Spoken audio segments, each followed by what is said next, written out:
आज जिस पर्सनालिटी की हम बात करेंगे, इन्होंने अपने करियर की शुरुआत छोटे बजट की फिल्मों से की, या फिल्मी लैंग्वेज में इनको बी ग्रेड फिल्में भी कहा जा सकता है।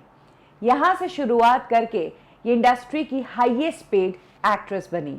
आगे चलकर इन्होंने बॉलीवुड इंडस्ट्री में कई बड़ी सुपरहिट फिल्मों में काम किया। लेकिन ये कहना भी गलत नहीं होगा कि जितनी भी फिल्में इन्होंने की है, उन सभी फिल्मों की कहानी पर भारी है इनकी पर्सनल लाइफ की कहानी, स्पेशली इनके एक रिलेशनशिप की कहानी जिसमें ढेर सारा प्यार था, डेडिकेशन था, जिद थी और आगे जाकर वो जिद रिस्पेक्ट बनी। इनकी इस लव स्टोरी पर इनकी ही फिल्म का एक गाना परफेक्टली सूट होता है। शीशा हो या दिल हो, आखिर टूट जाता है। और इनका दिल भी टूटा है, और टूटा क्या, बिखरा है। बहुत दर्द से भरी है इनकी प्यार की कहानी। आप समझ ही गए होंगे मैं किसकी बात कर रही हूँ, बॉलीवुड की एक्ट्रेस रीना रॉय की। रीना रॉय की लाइफ से जुड़ी वो बातें मैं आपको बताऊंगी जो आपने शायद ही सुनी होंगी। कब रीना रॉय एक क्लब में नाचने का काम करती थी, क्यों जो शत्रुघ्न सिन्हा रीना रॉय को इतना चाहते थे कि अपने शादी के एक दिन पहले तक वो रीना रॉय के साथ में थे, क्यों उन्होंने रीना को छोड़कर पूनम सिन्हा से शादी कर ली, और कैसे जब सोनाक्षी सिन्हा ने बॉलीवुड में डेब्यू किया तो उनकी शक्ल को रीना रॉय की तरह बताया गया और कहा गया कि ये तो पूनम की नहीं, रीना रॉय की बेटी है।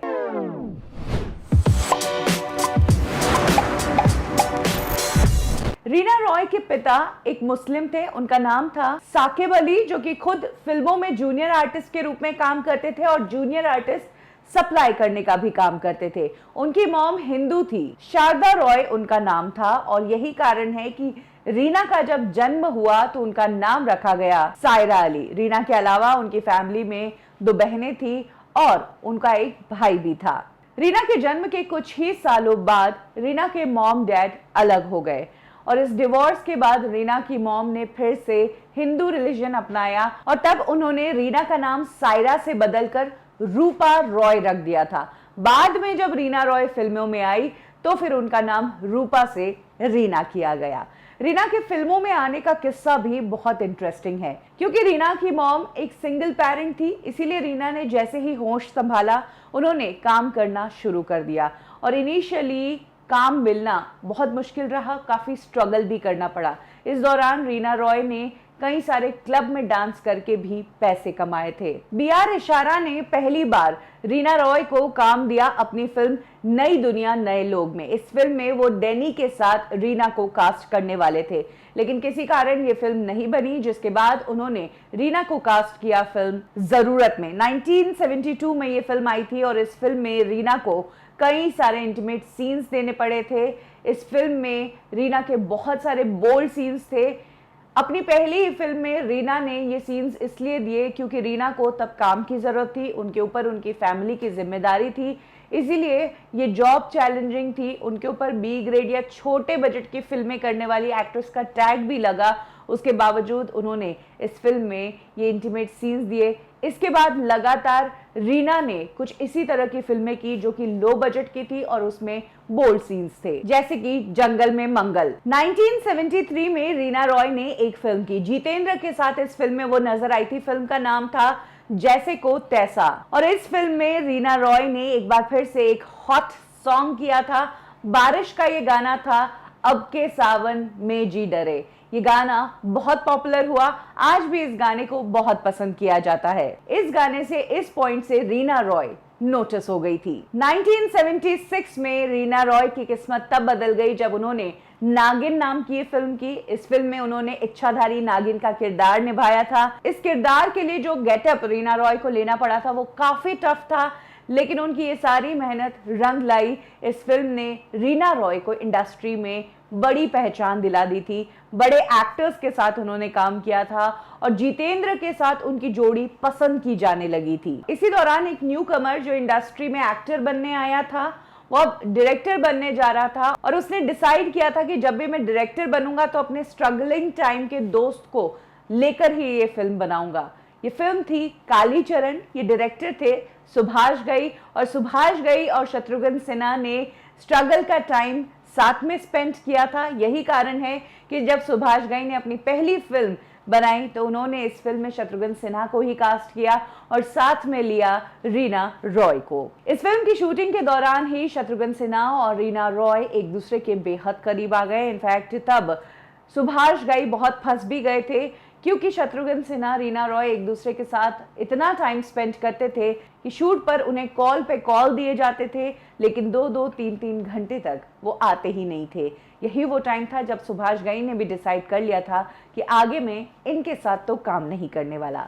जैसे तैसे सुभाष घई ने इस फिल्म को कंप्लीट किया और ये फिल्म ब्लॉकबस्टर हुई। इस फिल्म से रीना रॉय और शत्रुघ्न सिन्हा की एक सिजलिंग नई जोड़ी सामने आई और लोगों को इनकी केमिस्ट्री खूब पसंद आई। अब रीना रॉय को इंडस्ट्री में बड़ी फिल्में मिलने लगी थी। वो रिपीट मोड पर जितेंद्र और शत्रुघ्न सिन्हा के साथ फिल्में कर रही थी। इन दोनों एक्टर्स के साथ इनकी जोड़ी को इतना पसंद किया गया कि जितेंद्र के साथ तो रीना रॉय ने 22 फिल्में की, जिसमें से 17 फिल्मों में ये दोनों रोमांटिक पेयर बने थे और उसमें से 12 फिल्में सुपर हिट हुई थी। वहीं अगर बात करें शत्रुघ्न सिन्हा की, तो उनके साथ रीना रॉय ने 16 फिल्में की आगे चलकर, जिसमें से 12 फिल्में सुपर हिट हुई। लेकिन शत्रुघ्न सिन्हा के साथ रीना रॉय की फिल्मों से ज्यादा पसंद की जाती थी उनकी जोड़ी, और शत्रुघ्न सिन्हा भी रीना रॉय को खूब पसंद करते थे। इनफैक्ट उन्होंने इंडस्ट्री में रहते हुए कभी भी रीना रॉय के साथ अपने अफेयर को छिपाया ही नहीं। हमेशा वो इंडस्ट्री की पार्टीज में या सेट्स पर रीना रॉय के साथ एज अ कपल ही रहते थे और उन्होंने इस रिश्ते को कभी छुपाया ही नहीं। रीना रॉय तो शत्रुघ्न सिन्हा को पसंद करती ही थी। रीना रॉय की मॉम को भी शत्रुघ्न सिन्हा बहुत पसंद थे, क्योंकि वो एक सक्सेसफुल एक्टर थे और उनकी मॉम चाहती थी कि रीना रॉय ऐसे ही किसी स्ट्रॉन्ग आदमी के साथ सेटल हो जाए। इस रिश्ते में ट्विस्ट तब आया जब शत्रुघ्न सिन्हा के सामने एक सवाल आया चूज करने का कि पूनम सिन्हा को चूज करे या रीना रॉय को, क्योंकि शत्रुघ्न सिन्हा पूनम सिन्हा को पहले से जानते थे। जब वो FTII पढ़ाई करने जा रहे थे तब ट्रेन में इन दोनों की मुलाकात हुई और तब से इनकी दोस्ती हुई, और तब से हर बार मिलते, जब भी बात करते पूनम और शत्रुघ्न सिन्हा, तो दोनों की दोस्ती इतनी गहरी हो गई कि पूनम सिन्हा ने भी मन बना लिया था कि वो शादी करेगी तो शत्रुघ्न सिन्हा से ही। और इधर रीना रॉय शत्रुघ्न सिन्हा के साथ अपनी अलग ही प्यार की दुनिया सजाकर बैठी थी। इसी दौरान पूनम सिन्हा के पिता ने शत्रुघ्न सिन्हा को अल्टीमेटम दे दिया कि शादी करनी है तो बताओ, नहीं तो कहीं और कर दूंगा। और तब शत्रुघ्न सिन्हा को घुटने टेकने पड़े। उन्हें रीना और पूनम में से एक को चूज करना पड़ा और वो डिसीजन था पूनम सिन्हा। लेकिन उनका पूरा डेडिकेशन और फोकस जो था वो सिर्फ और सिर्फ रीना रॉय पर था। यही कारण है कि जब इंडिया में शत्रुघ्न सिन्हा की शादी के कार्ड बंट रहे थे, जब पूनम सिन्हा दुल्हन बनने की तैयारी कर रही थी, तब शत्रुघ्न सिन्हा तो लंदन में थे, रीना रॉय के साथ स्टेज परफॉर्मेंस कर रहे थे। और तो और शत्रुघ्न सिन्हा को शादी में शामिल होने के लिए एयरपोर्ट तक खुद रीना रॉय छोड़ने आई थी। अपनी शादी के एक दिन पहले शत्रुघ्न सिन्हा इंडिया आए और उन्होंने यहाँ पर आकर पूनम सिन्हा से शादी कर ली। शादी में इंडस्ट्री के कई लोग शामिल हुए थे। शादी के बाद भी शत्रुघ्न सिन्हा और रीना रॉय के रिश्ते में बिल्कुल बदलाव नहीं आया। इनफैक्ट शत्रुघ्न सिन्हा उसी तरह से रीना रॉय के साथ टाइम स्पेंड करते, फिल्मों पे फिल्में साइन कर रहे थे और इंडस्ट्री की पार्टीज में रीना रॉय के साथ उसी कंपैशन से घूमा करते थे। हालांकि तब इंडस्ट्री में बातें होने लगी थी कि अब ये शादीशुदा हो गए, उसके बावजूद ये सब क्या चल रहा है, लेकिन शत्रुघ्न सिन्हा ने इन बातों पर कभी ध्यान नहीं दिया और रीना रॉय को भी कभी शत्रुघ्न सिन्हा ने फील नहीं होने दिया कि उनके घर पर उनकी एक अलग लाइफ भी चल रही है। वो इसी तरह से रीना रॉय को टाइम देते रहे, उनकी मॉम से मिलने जाते रहे और फैमिली पर उनका सपोर्ट रखा। कहते हैं कि जहां रीना रॉय ने शत्रुघ्न की शादी से समझौता कर लिया था, वहीं पूनम सिन्हा ने भी शत्रु और रीना के इस अफेयर से समझौता कर लिया था।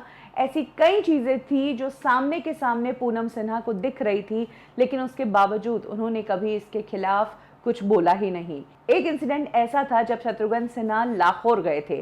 जिस होटल में वो ठहरे थे उस होटल में पूनम और रीना दोनों कॉल करती थी और शत्रुघ्न से बात जब करनी होती थी तो वो कहती थी कि मैं उनकी वाइफ बोल रही हूँ। एक दिन ऐसा हुआ जब दोनों ने एक साथ कॉल कर दिया और तब होटल रिसेप्शन वाले ने पूनम सिन्हा को कह दिया कि रीना मैम का कॉल आया है, पहले आपकी बात कराऊं या उनकी बात कराऊं? तब पूनम सिन्हा ने कहा कि कोई नहीं, आप उनकी बात करवा दो, वो मेरी बहन ही है। कुछ इस तरह से पूनम सिन्हा ने भी समझौता कर लिया था। इनफैक्ट एक इंसिडेंट तो खुद शत्रुघ्न सिन्हा ने बताया कि कैसे एक बार वो पाकिस्तान गए थे और वहां पर परांदे, जो कि एक हेयर एक्सटेंशन होता है, वो बहुत अच्छे मिलते थे और शत्रुघ्न सिन्हा को कहा गया था कि पाकिस्तान से परांदा जरूर लेकर आना। शत्रुघ्न सिन्हा शाम तक मार्केट में घूमते रहे, शॉप्स बंद होने वाली थी, उसके बावजूद शत्रुघ्न सिन्हा ने वो परांदा लिया। यश चोपड़ा साहब शत्रुघ्न सिन्हा के साथ इस ट्रिप पर थे, जो शत्रुघ्न सिन्हा का ये डेडिकेशन देखकर बहुत इंप्रेस हुए और इंडिया आकर उन्होंने पूनम सिन्हा को ये इंसिडेंट बताया कि देखो तुम्हारे लिए इसने कितनी मशक्कत करके वो परांदा लिया। यश चोपड़ा साहब की ये बात सुनकर पूनम सिन्हा शॉक्ड रह गई और कंफ्यूजन सा लुक दिया, क्योंकि उन्होंने कभी परांदा मांगा ही नहीं था और पूनम सिन्हा को ये नहीं पता था कि ये परांदा शत्रुघ्न सिन्हा उनके लिए नहीं बल्कि रीना रॉय के लिए लाए थे, क्योंकि रीना रॉय ने ये परांदा मांगा था। यानी कि शादी के बाद भी अफेक्शन और लव पूरा था। ये एक दो ऐसे किस्से हैं जो पूनम सिन्हा ने समझे और कभी भी रिएक्ट नहीं किया। इसी दौरान हथकड़ी फिल्म की शूटिंग रखी गई। गोवा में ये शूटिंग चलती थी और पूनम सिन्हा भी उस शूटिंग पर मौजूद थी।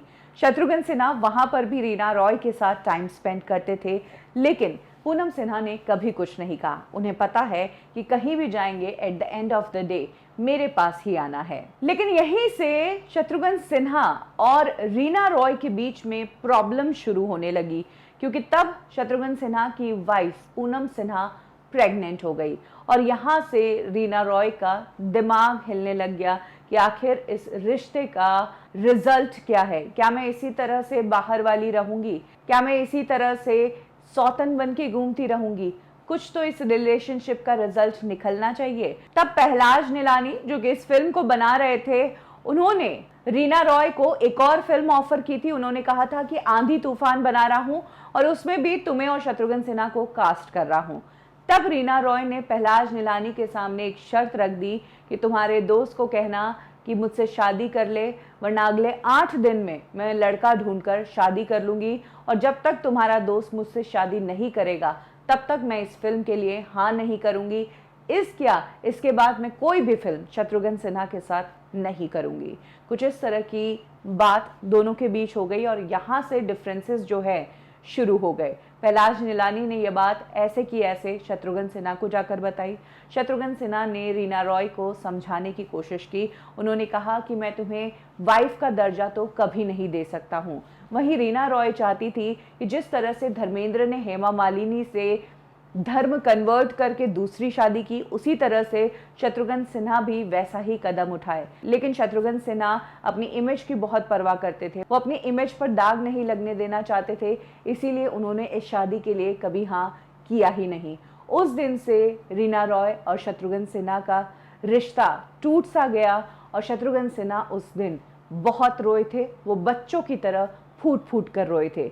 शत्रुघ्न सिन्हा रीना रॉय को छोड़ना नहीं चाहते थे, लेकिन उससे शादी भी नहीं कर सकते थे और तब शत्रुघ्न सिन्हा को उनके दोस्तों ने समझाया कि अब उसको जाने दे, उसको भी अपनी जिंदगी जीने दे। अब रीना रॉय ने ये बात कह तो दी थी, शादी तो करनी ही पड़ेगी। ऐसे में ईयर 1983 में रीना रॉय ने सबको तब चौंका दिया जब उन्होंने पाकिस्तानी क्रिकेटर मोहसिन खान के साथ शादी कर ली और वो इंडिया और बॉलीवुड इंडस्ट्री छोड़कर पाकिस्तान चली गई। मोहसिन खान के साथ कराची में उनका रिसेप्शन रखा गया था और उसके बाद वो ज़्यादा टाइम लंदन में स्पेंड किया करते थे। मोहसिन खान क्रिकेट भी खेल रहे थे और वो फिल्मों में भी काम कर रहे थे। उन्होंने जेपी दत्ता के साथ बंटवारा नाम की फिल्म में भी काम किया था। शादी के बाद मोहसिन से रीना रॉय को एक बेटी हो गई, लेकिन इन दोनों का रिश्ता कभी भी सही नहीं रहा। मोहसिन की पार्टीज की आदत और उनका जो फ्रेंड सर्कल था, उससे रीना रॉय को प्रॉब्लम होती थी और मोहसिन के छोटे मोटे फ्लिंग्स भी चलते थे, जिस कारण वो काफ़ी परेशान रहने लगी। रीना रॉय लंदन से कई बार अपनी मॉम को कॉल करके अपनी शादी की प्रॉब्लम्स शेयर करती थी। तब उनकी मॉम कहती थी, बेटा निभा ले, शादी की है। कुछ सालों तक रीना रॉय ने ये कोशिश भी की, लेकिन at the end of the day वो फिर से इंडिया आ गई तलाक लेकर मोहसिन से। हालांकि तलाक के बाद रीना रॉय की बेटी की कस्टडी मोहसिन को ही मिली। बाद में रीना रॉय को उनकी बेटी से मिलवाया शत्रुघ्न सिन्हा ने ही। शत्रुघ्न सिन्हा के पाकिस्तान एम्बेसी में काफ़ी जान पहचान थी, जिसके बाद उन्होंने अपने कॉन्टैक्ट्स का इस्तेमाल करके रीना रॉय की बेटी की कस्टडी उन्हें दिलवाई और तब उनकी बेटी पाकिस्तान से उनके पास आ गई। रीना रॉय ने एक बार फिर से कमबैक करने की कोशिश की। ईयर 92 में आदमी खिलौना है नाम की फिल्म में वो साइड रोल निभाते नजर आई। इसके अलावा जेपी दत्ता की रिफ्यूजी फिल्म में भी वो नजर आई। ये वो आखिरी हिंदी फिल्म थी जिसमें रीना रॉय ने काम किया और उसके बाद उन्होंने एक्टिंग करना बंद ही कर दिया। ईयर 2004 में रीना रॉय ने अपनी बहन और अपनी बेटी के साथ मिलकर मुंबई में एक एक्टिंग इंस्टीट्यूट की भी शुरुआत की और इसके कुछ ही सालों बाद रीना रॉय तब सुर्खियों में आ गई जब सोनाक्षी सिन्हा ने दबंग फिल्म से सलमान खान के साथ डेब्यू किया और सोनाक्षी सिन्हा का पहला लुक देखकर लोगों ने उनके लुक्स को रीना रॉय से कंपेयर किया और ये तक कह दिया कि ये पूनम सिन्हा और शत्रुघ्न सिन्हा की बेटी नहीं बल्कि रीना रॉय और शत्रुघ्न सिन्हा की बेटी है। इनफैक्ट मीडिया वालों ने रीना रॉय से ये सवाल भी पूछे जिसके जवाब में रीना रॉय ने कहा कि सोनाक्षी मेरे जैसी नहीं दिखती है बल्कि वो पूनम पर गई है। दबंग में उसका लुक ऐसा दिया गया है टिपिकल इंडियन, इसीलिए वो मेरी तरह रिजेंबल कर रही है और ये इंडस्ट्री है ही ऐसी। जब मैंने जख्मी फिल्म में काम किया था तो मुझे आशा पारेख और नासिर खान की बेटी बताया गया था, डिम्पल कपाड़िया को नरगिस की बेटी बता दिया गया था। ये सिलसिला इस इंडस्ट्री में चलता ही रहता है। हाल ही में शत्रुघ्न सिन्हा ने अपनी एक किताब लिखी जिसमें उन्होंने अपनी लव लाइफ का भी जिक्र किया है, या फिर यूं कहे कि जब वो एक्स्ट्रा मैरिटल अफेयर में थे उस टाइम उनके दिमाग का क्या डायलेमा था उसके बारे में उन्होंने जिक्र करते हुए कहा कि जब आप किसी एक्स्ट्रा मैरिटल अफेयर में होते हैं तो आपको लाइफ टाइम एक गिल्ट महसूस होती है। जब आप घर पर होते हैं तो आपको बुरा लगता है बाहर वाली औरत के लिए, और जब आप बाहर वाली औरत के साथ टाइम स्पेंड करते हैं तो आपको घर वाली के लिए बुरा लगता है।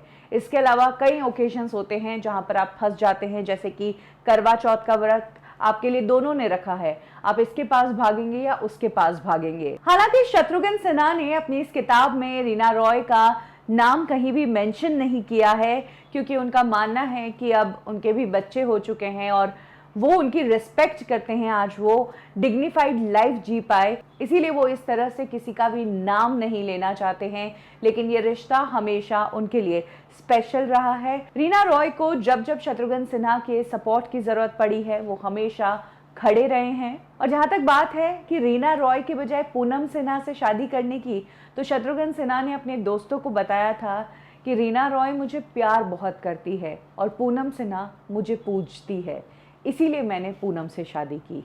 और यही कहानी है रीना रॉय की, जो शुरू हुई एक लो बजट फिल्म की, हाइट तक वो पहुंची, इंडस्ट्री में हाईएस्ट पेड एक्ट्रेस बनी, शत्रुघ्न सिन्हा जितेंद्र के साथ टॉप की फिल्मों में काम किया, एक रिलेशनशिप से रिबाउंड होने के लिए शादी की, लेकिन शादी भी कुछ ज्यादा साल नहीं चल पाई। और उनकी और शत्रुघ्न सिन्हा की इस स्टोरी के कारण ही मैंने आपसे कहा था कि इनकी फिल्मों से ज़्यादा इमोशनल कर देने वाली या इंटरेस्टिंग इनकी पर्सनल लाइफ की कहानी है।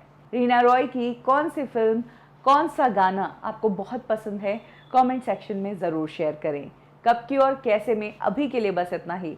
फिर मिलेंगे बॉलीवुड की एक और स्टोरी के साथ। लाइक करें हमारा फेसबुक पेज बॉलीवुड ठिकाना, फॉलो करें हमें इंस्टा पे और सब्सक्राइब करें हमारा यूट्यूब चैनल बॉलीवुड ठिकाना।